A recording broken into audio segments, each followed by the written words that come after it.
You're in the Business Insurance Zone with me, Steve Savant, national insurance columnist and financial color commentator. And today and all this week, we're doing our personal performance series with Dr. Jack Singer. Today's show, The Internal Critic, the origins of self-doubt. When it comes to life insurance, annuities, long-term care, disability, or group pension plans, we're the news you can use. Well, welcome everyone to the Business Insurance Zone. I'm your host, Steve Savant, and we're broadcasting live to a nationwide audience of financial advisors right here in Fountain Hills, Arizona, home of America's largest fountain. And with me today again, Dr. Jack Singer. Welcome again. Day two, Jack. Thank you so much, Steve. Well, listen, we've been talking about Jack's pedigree about sports. I mean, you're the sports psychologist. You're kind of the guy that the big professionals go to. You've been on ESPN, Fox Sports, and you just recently came into our world. You're at Transamerica speaking to their top advisors using the same tools and the same techniques that you use with some of the top professionals in football, baseball in our world.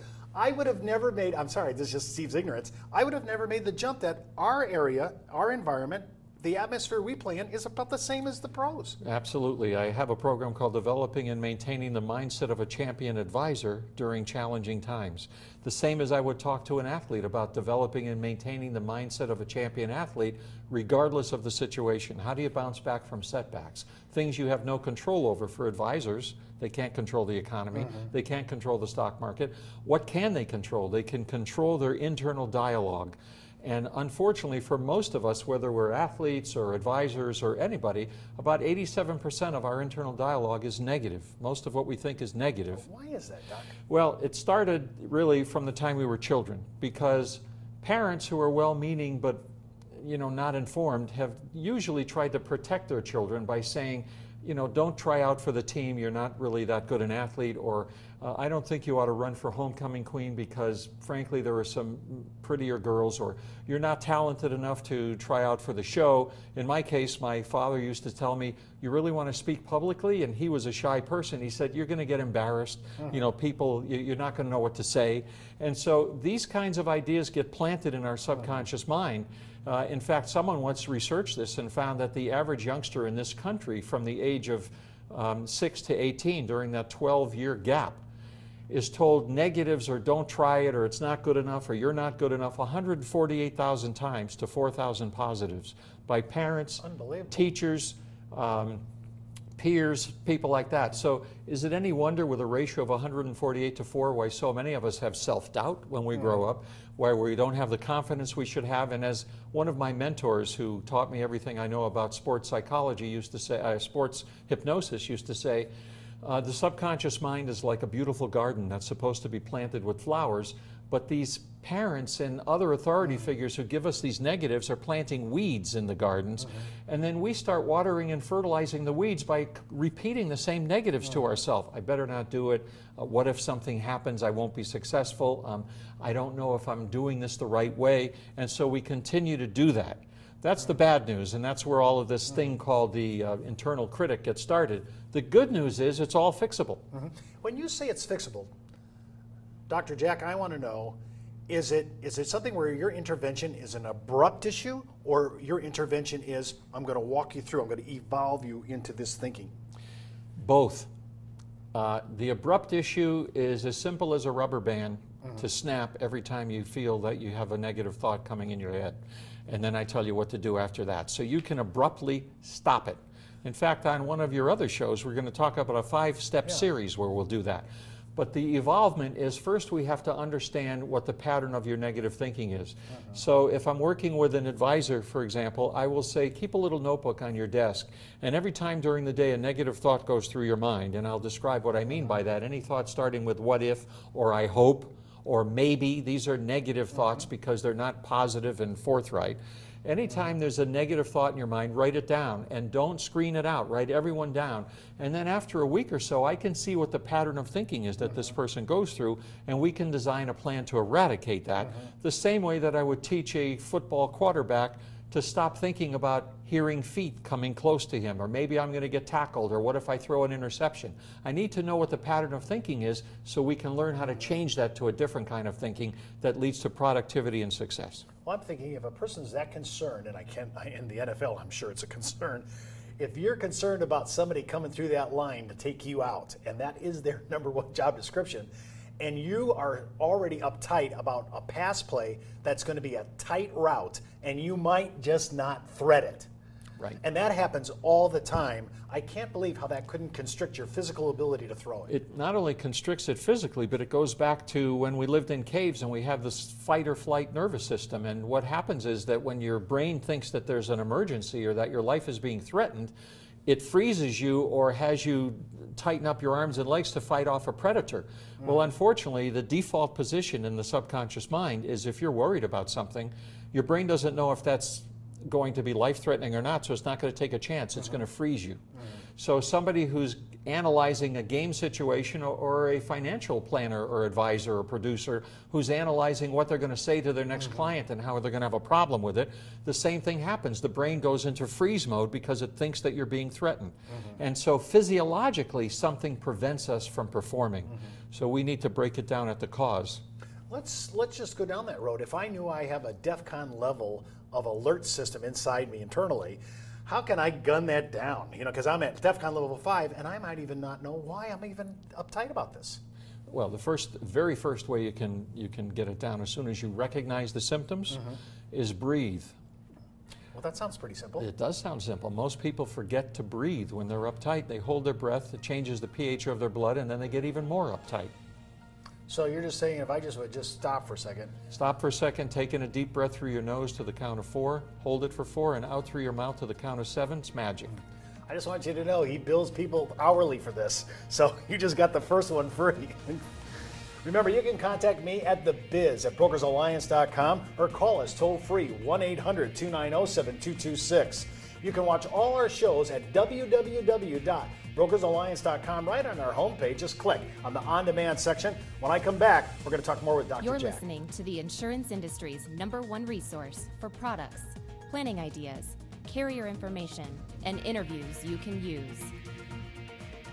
When it comes to life insurance, annuities, long-term care, disability, or group pension plans, we're the news you can use.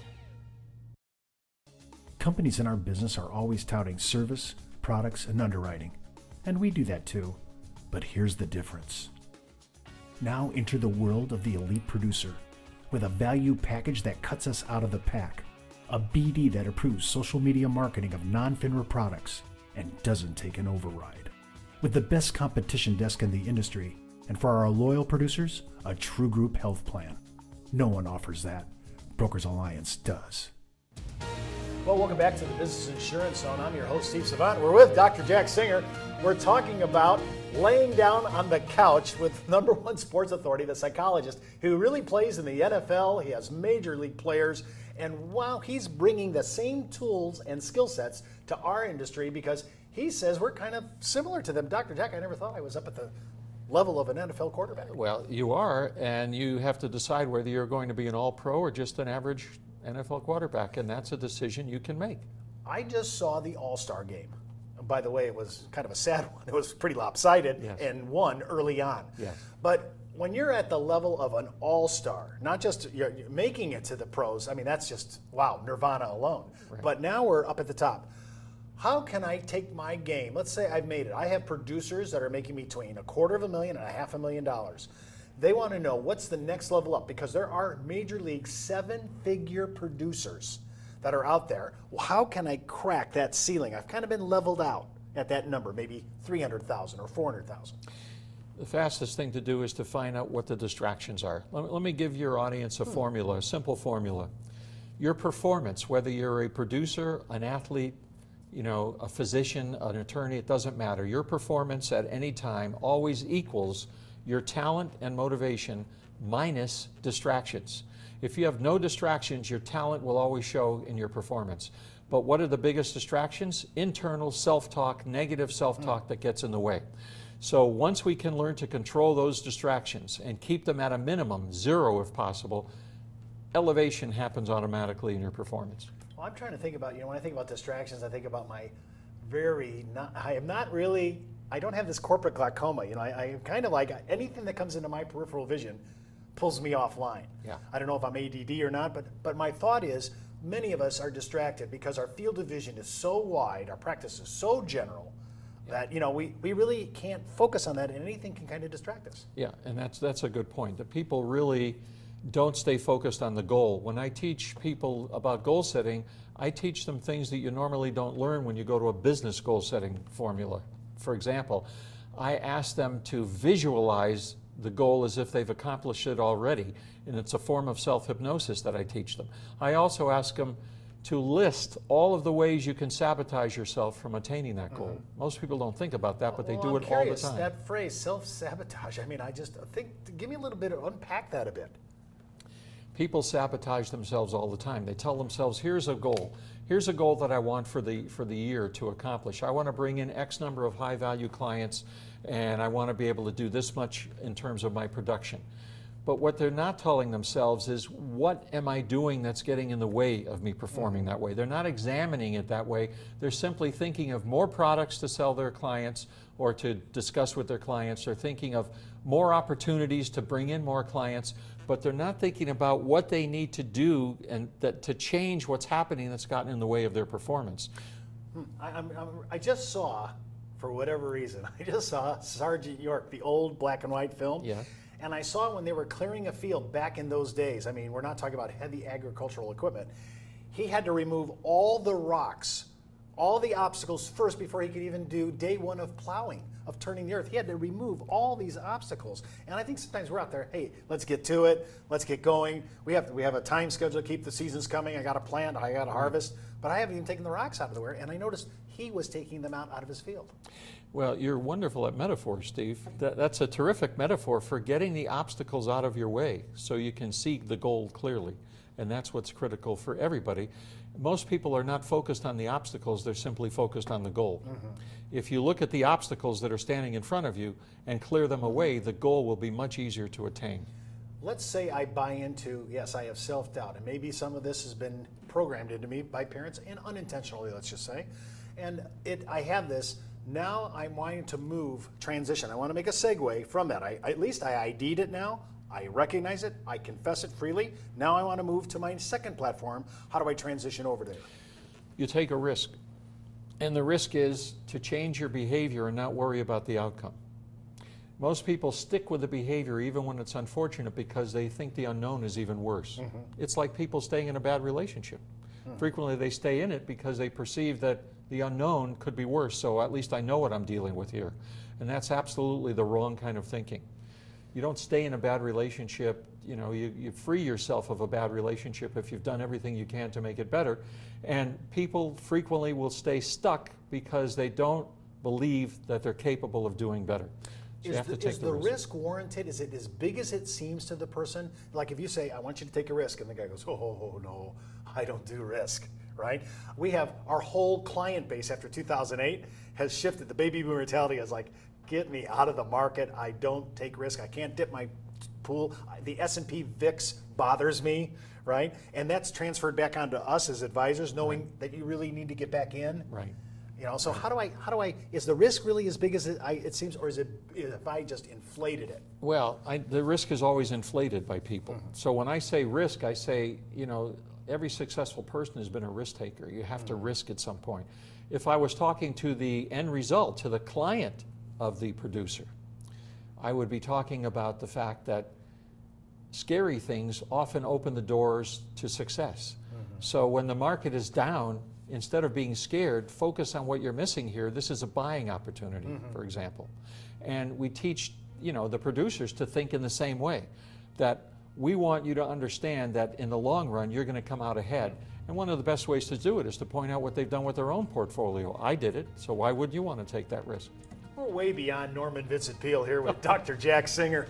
I really appreciate that. Listen, you can watch this show, yesterday's show, and all our shows this week on www.brokersalliance.com, right on our on-demand section. Just go ahead and hit it on our homepage. Well, that's the Buzz on the Biz for today. Get in the zone, the business insurance The Biz zone. is brought to you by Brokers Alliance. a national leader in insurance products, support services, and educational workshops. When it comes to life insurance, annuities, long-term care, disability, or group pension plans, we're the news you can use.